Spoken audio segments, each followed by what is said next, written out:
और क्या social religious reforms, ये सीक्वेंस। इसके बियॉन्ड फिर आता है कि नेशनलिज्म कैसे राइज हुई, इनिशियल सेटअप, कांग्रेस फॉर्मेशन कैसे हुआ, मॉडरेट्स का रोल, ये 1857 मॉडरेट्स का रोल, फिर इनिशियल ये governor generals, partition of Bengal, swadeshi, Morley Minto, ये सारा एक सीक्वेंस की जब क्लैरिटी दिमाग में बैठेगी तो आपको उसकी गहराई में जाने का मोटिवेशन मिलेगी। ये बहुत इम्पॉर्टेंट है सब्जेक्ट में इंटरेस्ट बनाने के लिए, और at the same time subject को स्ट्रेंथन एंड परमानेंटली, अगर आपका गैप भी डल जाएगा लेकिन सब्जेक्ट आपको हमेशा अपने टिप्स पे रहेगा, आपको इंटरेस्ट रहेगा कि when should I come back to this subject. Second read में फोकस कीजिए कि अब फिलर्स पे थोड़ा conceptual clarity, further refinement of why these events are happening, क्यों ये इवेंट्स हुए, क्या रीज़न हो सकते हैं, और इसी दौरान PYQs को, चाहे वो प्रीलिम्स के हो या मेंस के हो, इंटीग्रेट करने की कोशिश कीजिए। थर्ड रीड में आप फोकस कीजिए अब थोड़ा माइक्रो फैक्ट्स पे, क्योंकि अब आपने ब्रॉडली स्ट्रक्चर कर लिया, आपने अपने आप को अप्लाई करने की कोशिश की सब्जेक्ट में सेकेंड रीड में, PYQ एनालाइज किया। थर्ड में अपने आप अब मोर फैक्चुअल, वो ऑटोमेटिकली होगा।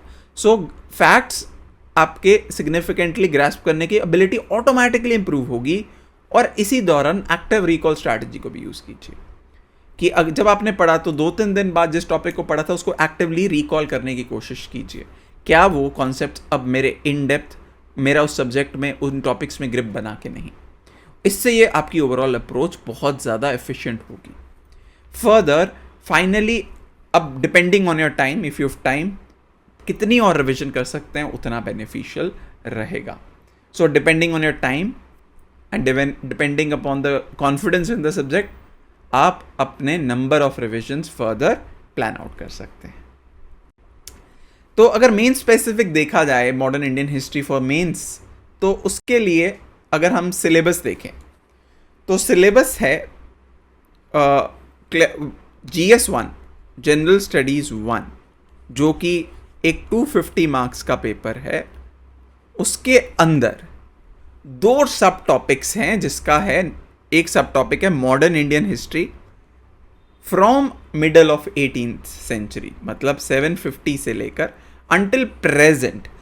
यहाँ अगर मॉडर्न इंडियन हिस्ट्री प्रेजेंट में पोस्ट इंडिपेंडेंस भी आ जाता है, मतलब 47 के बाद, पर वो अलग से टॉपिक भी दिया है, तो कहीं ना कहीं हम इसको मान लें 1947 तक ये पीरियड। इसमें क्या इंपॉर्टेंट पूछा जाएगा, सिग्निफिकेंट इवेंट्स, पर्सनैलिटीज़ और इश्यूज। पर्सनैलिटीज़ इसको मैं हाईलाइट करूंगा क्योंकि काफ़ी रीसेंट क्वेश्चंस पर्सनैलिटीज़ पे भी पूछे जा रहे हैं, on an average 1 every year. फिर दूसरा एक सब टॉपिक है freedom struggle, its various stages of freedom struggle. तो फ्रीडम स्ट्रगल को सेपरेटली स्पेसिफाई किया गया, दैट मीन्स एक क्वेश्चन एक फ्रीडम स्ट्रगल के ऊपर ही आएगा डीट, उनके कॉन्ट्रीब्यूटर्स या contribution from different parts of the country. ये है GS1 जनरल स्टडीज़ का में ये 2 पॉइंटर्स हैं जो मॉडर्न इंडियन हिस्ट्री के सिलेबस को डील करती। अगर मैं इनके वेटेज और ट्रेंड्स की बात करूं तो 20 से 35 मार्क्स के क्वेश्चंस ऑन एन एवरेज पिछले 3-4 साल में पूछे जा रहे हैं। In terms of weightage it's around 10 to 15%, जो कि बहुत ज़्यादा, 10 to 20% जो बहुत ज़्यादा नहीं है, बट स्कोरिंग के पर्सपेक्टिव से काफ़ी इंपॉर्टेंट है। काफ़ी इंपॉर्टेंट टॉपिक्स के रेपिटेशन हो रहे हैं, जैसे गांधी जी का रोल डिफरेंट एरियाज़ में, उसके ऊपर काफ़ी क्वेश्चंस रहे हैं। फिर क्वेश्चंस अबाउट रिफॉर्म मूवमेंट्स के ऊपर, सिविल अपराइजिंग्स के ऊपर, ये इनके ऊपर रिपीटेड एक ट्रेंड देखा जा रहा है क्वेश्चंस का। फिर कंपैरेटिव ट्रेंड्स आ रहे हैं इवन पर्सनैलिटीज़ में, लाइक 2015-16 में एक क्वेश्चन आया था, सुभाष चंद्र बोस गांधी जी, इनकी आइडियोलॉजी। 1 साल पहले क्वेश्चन आया था रविंद्रनाथ टैगोर और गांधी जी के एजुकेशन और नेशनलिज्म के पर्सपेक्टिव्स को कर। तो कंपैरेटिव ट्रेंड्स भी एक इमर्जिंग ट्रेंड है जो हम देख पा रहे हैं। इसमें व्हाट एंड व्हेन इतना इम्पोर्टेंट नहीं है, व्हाई, एनालिसिस, एबिलिटी आपकी कि आप और डेप्थ में समझें, रिलेट कर सकें, अक्रॉस टॉपिक्स। एक टॉपिक ऐसा नहीं है कि आपने एक पेज पढ़ा उसको कॉपी पेस्ट करें। Your ability to look at entire modern history together, analyse it more broadly and have, so जिसकी एक अच्छी ग्रिप होगी, जिसने मल्टीपल रिवाइज किया होगा, जिसने आंसर राइटिंग प्रैक्टिस से लेके एक अंडरस्टैंडिंग ऑफ एक्टिव रिकॉल किया होगा, वाई अपने आप को क्वेश्चन किया, वाई दिस वाई दैट, उनकी ability to write good answers will be significantly higher. तो अप्रोच अगेन, इसकी भी अप्रोच अगर हम देखें, क्रोनोलॉजी ऑफ इवेंट्स को बहुत प्राइमरी इंपॉर्टेंस देनी है। अगर आप देखो डिटेल्ड नोट्स अगर आपके पास हों, बिकॉज एक स्टैंडर्ड बुक को रिवाइज करना एक चैलेंज होगा, but if you done 3 readings उसके बाद अगर आप अपने एक नोट्स बना लें, या अगर आप किसी भी इंस्टीट्यूट को या यूपीएससी प्रेप में जैसे आप देखते हैं नोट्स है, उसको आप फर्दर कंसोलिडेट करके यूज़ करें, उससे आपको बहुत एडवांटेज होगा।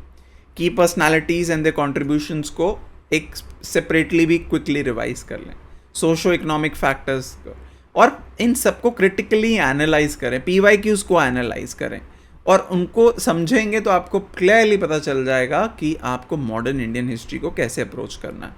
और last but not the least, answer writing practice करें। जितनी देर तक आप लिख के प्रैक्टिस नहीं करेंगे उतनी देर तक you will not feel confident in writing good answers.